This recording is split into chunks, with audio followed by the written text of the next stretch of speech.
On today's show, I think we can all agree at this point, the Mavericks need to make some kind of trade. But for whom and for what? We'll talk about all that and more on today's Locked On Mavs. I'm Luka Doncic, and this is Locked On Mavs. To the Mavericks, NBA champions. Bang!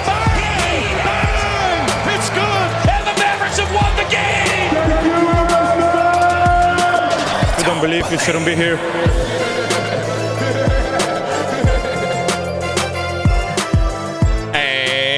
Welcome. You are locked on to the Dallas Mavericks. My name is Nick Angstadt, media member and NBA channel manager for the Locked On Podcast Network. Thanks for making Locked On Mavs your first listen every day. We are free and available on all podcast platforms, including YouTube. But the best way you can help us grow the show is to comment anything below. Let us know, who is your favorite trade target idea for the Mavs right now? Could be an out there one. Could be one that's been mentioned before. Let me know. Today's episode is brought to you by BetOnline. BetOnline, as you cover the season with more props, odds, and lines than ever before. BetOnline, where the game starts. And joining me, as always, my co-host, writer, and contributor at Mavs.com, the trade machine maniac, the One More Thing King. What you got for me, Isaac Harris? All right, we're about to put the curse to test tonight. Oh, you're gonna tip him off? You're gonna tip him off, too? Wow. I'm taking my wife to New York City for she had a big birthday a few weeks ago, so we're doing 48 hours Christmas in New York, and so I'm missing this Bucks. Sorry. Hey, we're doing it with no kids, so Explain yourself. Sorry. I don't know if you want me to do any more explaining. Shut it down!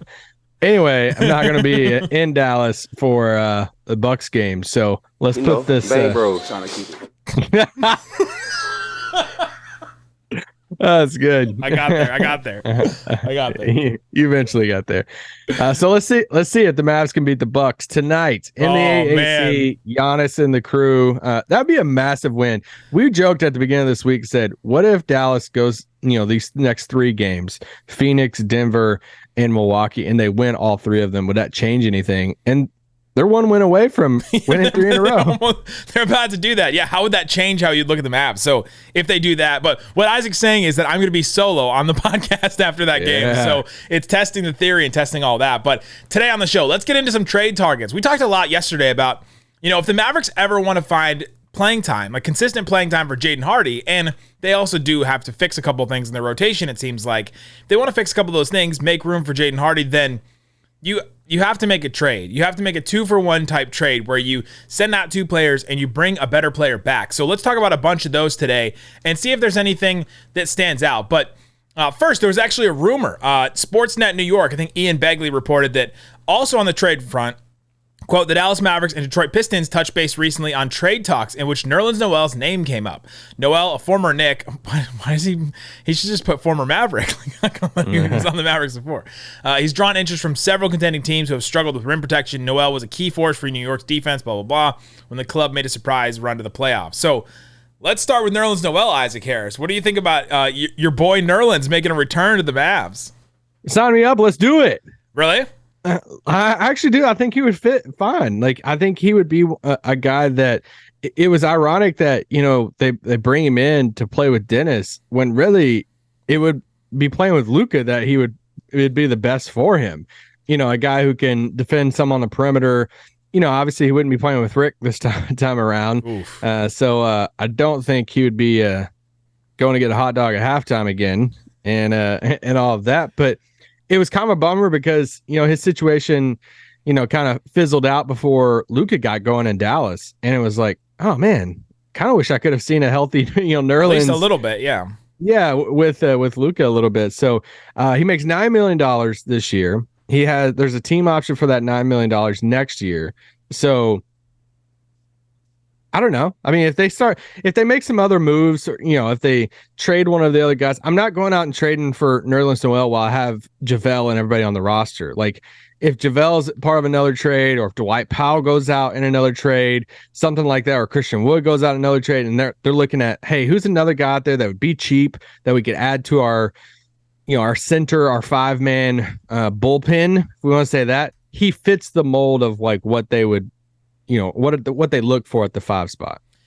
Yeah, there was also, another rumor recently, or at least a report from Michael Scotto, that if the Mavericks were going to go out and get a another center or bring in somebody, it would have to be a better defensive center that would, he didn't say complement, but he said like be different than what Christian Wood already brings, right? He already brings that kind of offensive center that can hit threes and things like that. They'd be looking for somebody that would be part of that bullpen that they could bring in. It would be a different defensive look that they could have. Because right now, JaVale McGee was supposed to be that guy, and he's not being that guy. And Dwight Powell, we've been down this road with Dwight Powell potentially in the playoffs and also in certain matchups. He just doesn't work at times. So Noel would be interesting. That he makes $9 million is a little bit tough to try and put some.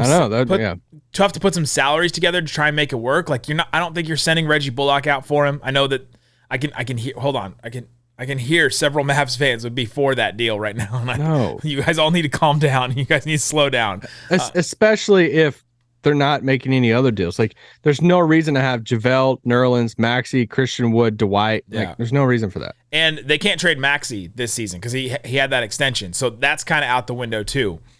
He makes $9 million, so it would work, but it won't work because he can't be traded. I wouldn't do that anyway. Extension. Yeah, I wouldn't do it anyway either. You got to keep Maxey. So yeah, that one becomes a little bit more difficult. Could you do JaVale, Frank, Theo? Theo's got a weird no trade kind of deal. He'd have to agree to the trade. But like you cobble those salaries together, but that's like a 3-for-1 deal. I don't know if the Pistons would be out for it. Could you do any kind of like Bogdanovich and Nerlens type deal that you just like package them both together? Bogdanovich making 19 and a half. Yeah, because at that point you were looking around like $30 million. Yeah. So I think just in that case, why would Detroit do it? And it had to be a first round pick would have to be in there. And because if they want to trade, Bojan before the deadline, they can get a first round pick. I think they can. So from a good team out there. So if they're gonna, I don't think you give Bojan an extension just to trade him a little bit while longer for an expiring contract and they've already went through the Christian Wood experience and they said see you to that. So would you do? Yeah, you could do Dwight and Davis and a first for Nerlens and Bogdanovich. Dwight's an expiring deal, so that one becomes a little interesting. Yeah, so I think at that point you're asking yourself as a Mavs fan, like, are you willing to cut into some of your assets for the bigger trade down the road? Does Nerlens and Bojan push you over, the hump a little bit? I don't know if it does. Bogdanovich signed that extension. Throw him out. He's out. I totally had just forgot that he had signed that extension.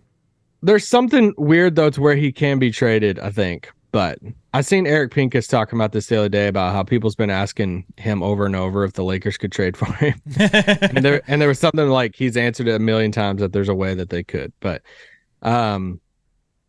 anyway, long story short, he would fit in Dallas, I think. And it would be cool to see another run. It's not a long-term contract to where I think the only way that Dallas could or should entertain Nerlens coming back would be if they're working on something else or they swing Detroit in as a third team and they're sending one or two of their bigs out and Nerlens is coming back in from Detroit while another piece is coming in from another team. At that point, if you're telling me Nerlens is going to come off the bench and play some with Luka and stuff, sure. Like, sign me up. I'd like to. I'd like to see him back in Dallas. It would it'd be better than what JaVale's bringing right now, basically. Yeah, exactly that. And because when you look at where Dallas is at right now on the trade front, and you're like, all right, who's off the table? Luka Doncic, and that's it. Like, yeah, I think everything. I think you're going to see Dallas in. Now it's hard to predict this because it's new front office and all that stuff, but I think you're going to see Dallas linked to so many names over the coming, weeks and month, because I think everybody on the roster is going to be quietly or openly available for the right price, because they're going to be looking at the bigger swings, but they're also going to be looking at how do we change out some parts too if we want to. So I'm thoroughly intrigued with what happens. We also might not hear them at all because we didn't hear anything before the KP thing really, and then it just happened and you're like, oh, okay, well here we go. Yeah, with the Mavs. So coming up, let's get into a couple more names. What are some actual 2-for-1s? We talked about the Nerlens rumor, but let's talk about some 2-for-1 type trades that the Mavericks could do to improve their team the way that they did last year. We'll talk about that coming up. But before we do, let me tell you about Masterclass. Masterclass is fascinating. We had our host of Locked On Celtics, my friend John Corrales, check out Masterclass. And the thing that he said when he got to check it out was there's so many classes. Like there's so many different things that you could choose from. It's not just, learn business or learn how to, public speaking. There's like tons of other things. There's cooking classes. There's Steph Curry teaching shooting. I think Ninja is on there teaching like gaming and streaming and like stuff like that. So if you want to learn about different kind of things, and a cinema quality class that gives you unparalleled access to renowned instructors, lessons that range from specifically showing you how to execute a technique to an instructor's insight about their craft that can be translated across many fields and disciplines. You can check out the sessions from Masterclass. You can check out all these different kind of features that they have. And we highly recommend you check it out. It's a great holiday gift. Like if you're trying to figure out something to get for somebody, how about a Masterclass subscription so they could learn something, or a membership? You can give the perfect gift of an annual Masterclass membership and get one free. Go to masterclass.com/lockedon today. Masterclass.com/lockedon. Terms and conditions apply. Also, want to tell you about LinkedIn. LinkedIn is the best place to check out the jobs that are available right now. If you want to post your job, you know that every single person that you hire matters. You want to bring somebody in that fits your culture, that fits the requirements that you have.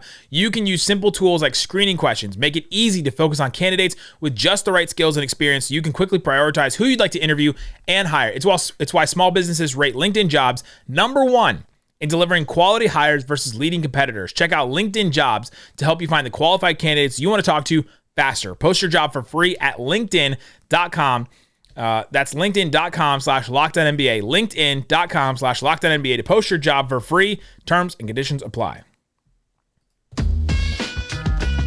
All right, Isaac Harris, thanks for making Locked On Mavs your first listen. For your second listen today, check out Locked On Sports Today, the great show covering everything in the NBA, everything in the NFL, great stuff around sports as well. Locked On Sports Today on the Odyssey app, YouTube, wherever you get your podcast. All right, Isaac Harris, hit me with your best shot. Hit me with your best shot. All right. So when you start looking at trades like this, you have to ask yourself first. All right, this is the #1 rule that whenever you send us screenshots with Trade Machine and Trade NBA and all this stuff, you have to always ask yourself, why would the other team do it? Yeah.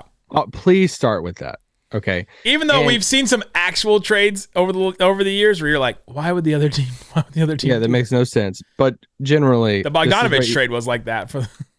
Yes, just start with that as the foundation. But when I look at trades like this, where what Dallas could possibly do, a 2-for-1 type of trade, you're obviously we're crossing off all the big names that we would all love on Dallas. But I look at two different situations across the league and say, how could Dallas capitalize on these two situations? A bad team looking to get off long-term money. So looking at some of these bad teams around the league that are tanking for Wemby or all this stuff, and it's like, all right, do they want to pay blank player that much money when they're trying to suck? Next one I'm looking at is there a good team, or really any team, that has an expiring free agent that they don't think that they're probably going to be able to bring back in the offseason, that they're looking around saying, all right, could we swap out, get a 2-for-1, help our rotation some? It's typically in that situation, it's a good team, or at least a middle of the pack team, that at least swapping them out makes a little sense of maybe another guy that's under contract or whatever. So those are the two things I was looking at across the league saying, what could Dallas hop in? Are you ready for who I'm going to start with? Oh my gosh, you just set that all up, and I am not ready for this first name. Like, oh my, the way that you said Terry Rozier, baby, Terry Rozier. Shut it down! In all honesty, though, I joke about wanting him in Dallas because I think it'd be a good fit. Yeah. But it just makes too much sense. I think he has to be traded before this deadline, right? Like, Charlotte is one of the worst teams in the league. They're one of the worst teams to watch. Gordon Hayward is hurt again. LaMelo's been hurt. Like, they have no reason to even try to be decent this year. Locked On Hornets started their episode today. Their cold open was, the Hornets may not be getting wins, but are they racking up moral victories? We'll talk about that today. Oh my God. And I was like, this franchise is in a state right now. I feel bad for Walker Bell and Doug Branson right now. Like, they're definitely, I mean, Nick Batum is their 5th highest, paid player on the team, and he's not even on the team. I was going to say, he doesn't play for them. So, like, Kelly Oubre, PJ Washington, like, these names are going to be on the market so much. Terry Rozier makes $21.4 million this year, 23 in the next year, 24 after that. and then he has some non-guaranteed option stuff on that next year, that 3 years after this one. He's 28 years old. He's averaging 21 points a game.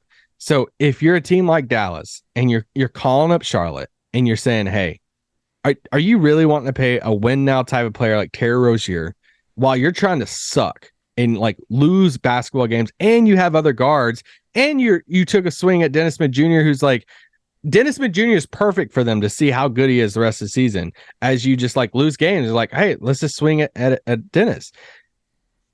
Do the 2-for-1 trade. Make the call and say, hey, we have some expiring contracts, and pick a couple of contracts here, and let's do this thing. And we'll add on Terry Rozier to be our third ball handler. Heck, I'd start him over Spencer Dinwiddie with Luka Doncic. I think he's a better defender than Dinwiddie too. That fits better. Anyway, I'm all in. That's my favorite 2-for-1. Yeah, that one just makes sense, right? They need another guy. They're literally trying to replace Brunson with a player that is not like Brunson in style, but can't, is 6'1" and can score and can defend a little bit and do all that. He's also been in playoff series with the Celtics too, so he's got some playoff experience. He hasn't just been like playing for a team that doesn't win in Charlotte for the last forever. So I'm in on that one. My theory at the beginning of the season: if the Mavericks could somehow figure out a way to keep the majority of their core, get Terry Rozier and Miles Turner, they would win the title. That's been my theory since the beginning of the season. Miles Turner, I think, is probably playing too well for the Tim Miles Turner swap that I was envisioning at the beginning of the season. But yeah, I'm in on that one. So that's just my favorite one. All right, that's it. So it's been a good pod. We'll see. Since we agree that we're just doing that one, we're sending it to Nico. All right, I'll give you another one. Sorry. I don't know there's multiple options you could do with the Terry Rozier one. If they wanted expiring contracts, or, hey, we want a different guy on the team under a similar contract, whatever. This one is very intriguing to me because they've been linked to him in the past. Caris LeVert. And I say this because, one, like I just said, they've been linked to him in the past, shown some interest to him. Yep. But you look at the situation in Cleveland. He just got benched. He's on an expiring contract, $18.7 million. They're already on the books next year for $125 million for next year. Cleveland. We're not talking about an LA team. Cleveland. And they have, Kevin Love, which he's on my list too. He's expiring as an expiring contract, but they just signed Darius Garland. They have Ricky Rubio that's coming back, from injury stuff, Mobley, Mitchell, the whole thing, Jared Allen. So if they're looking at it saying, whatever Caris LeVert's wanting this offseason, we're just not going to be able to do that. Like, for a guy that's going to come off the bench, whatever. Could we look around the league and say, is there a cheaper option and even a better fit? Another team that has a wing defender, another 3-and-D guy, to where I think that's what this team actually needs. They're a pretty deep team, but I think they do need one or two other, like, 3-and-D dudes who could be out there and guard some guys. And I think if I'm them, I'm calling, and I think it's one of two routes. If I'm Cleveland, I'm calling up Dallas saying, hey, is Reggie Bullock still in your rotation? Ooh. Like, if not, like, what do you have to add to Reggie Bullock to get Caris LeVert if you're Cleveland? Because then it's like, all right, well, I still got Reggie Bullock next year. He fits. He's a veteran 3-and-D guy. If you're Dallas, you're swapping out a little bit of defense, but for a little bit more offense off the bench in a LeVert. That one's interesting. I don't know what you had to add to it, though, because Cleveland doesn't, like, they don't need a backup point guard. They don't need, like, I guess they could take another big, maybe. And if it's Bullock and Wood for Caris LeVert, then, like, what are you adding if you're Cleveland to make that worth your while? Because, Christian Wood's an expiring contract, too.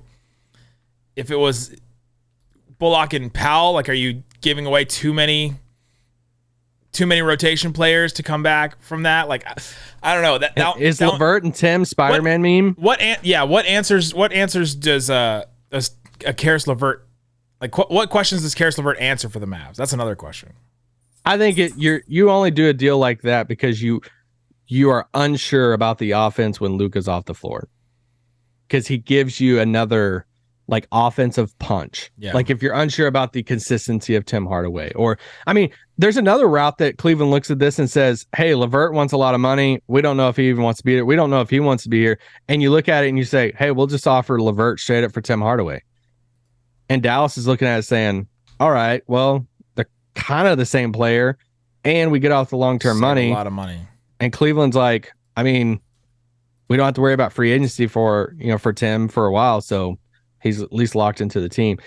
But anyway, that's just another name there that Caris LeVert's one I'm watching to see what Cleveland does at the deadline. Frank and Davis works. Yeah, I don't think Cleveland's doing that. Salary-wise, I don't think they're doing that either. Coming up, let's talk about some more names. Who could make Dallas better? What are some 2-for-1 trades that would allow for the Mavericks to improve this season without giving up some first-round picks? Talk about that coming up. But before we do, let me tell you about BetOnline. It's the best place to check out the odds and the lines inside and outside of sports. You can go. There are World Cup odds all the time. There's NBA odds all the time. There's football odds, all kinds of stuff. Let's check out a couple of, is there NBA futures?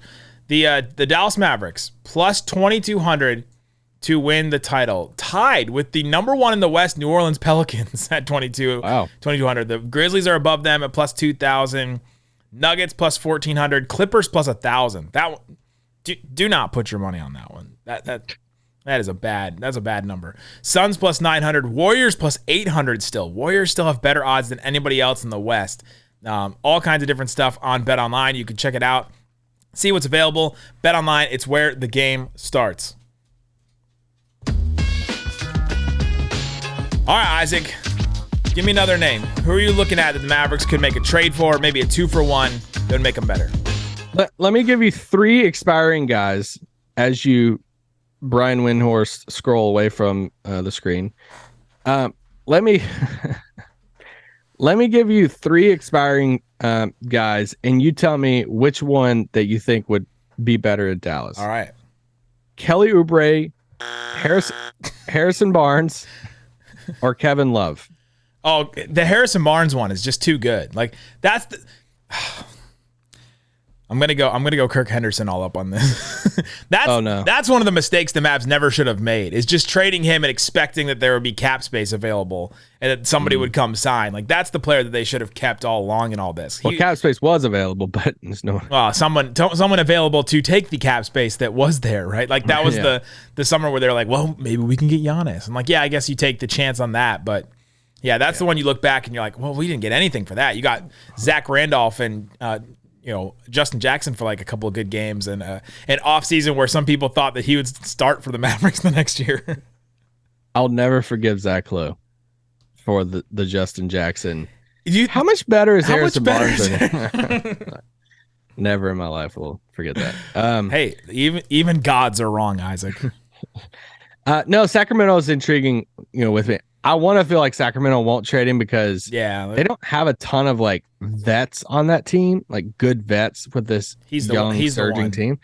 And he's just such a good veteran for guys. And but man, if there's a route he's a great 2-for-1. I think he makes like $19 million. That I would be calling up Sacramento and saying, hey, he'd be great to, come off the bench or start at times, or I don't know, but they're already committed to $106 million next year too. So it's not like, and they have,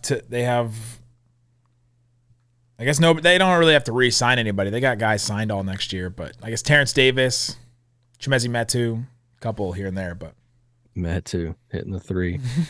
His only 3. Let's talk about these 2 guys real quick.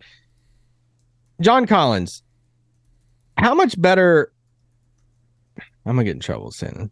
How much better is he than Christian Wood? Not from Mavs fans. I was gonna say they do the same things. I think John Collins is probably a better rebounder. Like, is he money wise that much better than Christian Wood? I wouldn't go out of my way to make a trade for him right now with Christian Wood on the roster. Like I don't think that doesn't make any sense to me. He makes 23.5 this year, 25 next year, 26. Christian Wood's making 14 this year. He's expiring, but like we've already seen that the Christian Wood type player is not the type of player that Jason Kidd wants to like involve in a big way in this team's like scheme. So I don't think that bringing in a John Collins to try and test that even more and commit more to him than they would to Christian Wood right now, I don't think that makes any sense. Yeah, obviously his name's been out there for a while. He's definitely available. Trying to trade him forever. It's wild though, because I was talking to somebody about him the other day, and we were talking about how his types in the NBA, that just a handful of years ago, people were dying for that smaller ball guy that's not, but he's almost like a tweener now, to where you don't really want him guarding on the perimeter, but he's too small to like be down low too, and it's kind of like a weird spot for him. But he can hit threes. That's why I say the Christian Wood thing, because a lot of the stuff with Christian Wood that they ask of him, it's like, all right, they can ask that of John Collins. So is he that much better than Christian Wood? And Christian Wood would die for that contract. So, well, they're not asking Christian Wood to do those things because they're not giving him enough time to do those things. Yeah, so that's why I'm kind of out on the John. Even though there's a world that John Collins with Luka running like pick and roll stuff, catching lobs would be a lot of fun. I know we've said this with Christian Wood. This is Christian Wood this year. Like we have John Collins at home. People want to will into existence DeMar DeRozan getting traded. Here's my thing with Chicago. Their team is jacked. It's weird. Bad. But they don't own their pick this year. So it's not like, they're like fourth to last in the East, but they have no reason to go low. Like, well, that seems weird. But they have no reason to tank this season. So they give that pick to Orlando from the Vooch trade. Yeah. And so like, he still has another year after this year. It feels natural that they hold on to DeRozan and just ride this thing out, try to make the play in, and you make a run the second half of the season. And then over the offseason, entertain, all right, now you have an expiring contract of DeRozan. They're also not getting rid of any of these guys, or at least DeRozan and Caruso maybe, unless they're getting picks back to replenish all that. Because they gave up picks for Vucevic. They gave up picks for did they give up any? I don't think they gave up picks for DeRozan, but they're down picks, so they need some of those back. And if they're going to bottom out instead of get low, they're going to bottom out. They'll want to rebuild in a way that would actually get them some assets back. Is two more names for you. I thought you were going to bring up another Bull. No, I don't think they're trading Levine. How about a Bull that was promised 20 minutes a game and is not getting 20 minutes a game currently? Stop. No, I'm not doing that. I would be interested in Caruso, though. You're just rubbing it in at this point. He would be great. We've been saying that. Bogdan in Atlanta. From Atlanta. He just came back. Atlanta has weird vibes all over. I mean, a Luka body. It feels like, is he Tim Hardaway? Spider-Man? Maybe? No, he handles the ball better. I think he does. I think he handles the ball better, and I feel like he could be a little bit more of that like bench creator. Like when we talk about Hayward, I feel like he can do some of those similar things than what Hayward can do. Why'd you go straight to Hayward? I don't know. I was thinking about like a taller like ball handler type wing that like we wouldn't ask to be the second best player on the team, but you would ask to yeah. I agree with you. He's a better creator. They're both sneaky athletic, Isaac. What do you want me to say? Than Tim is, but he would be fun coming off the bench in Dallas. Yeah. Also, Bogdan is 30. That's crazy. Yeah. This is the last one I'll end on. Then I have one like final question for you. Is Phoenix hanging up on all Chris Paul calls right now? Wow. Probably still, right? He's probably still a big part of their culture too. And if you're Dallas, so like if you haven't been following Phoenix, Chris Paul hasn't played hardly at all. Yeah. And they're doing great in the West. He still do a ton of money. He's obviously getting older. They did not do good in the East the other night. Oh yeah, that Boston game was tough. I think they lack some depth.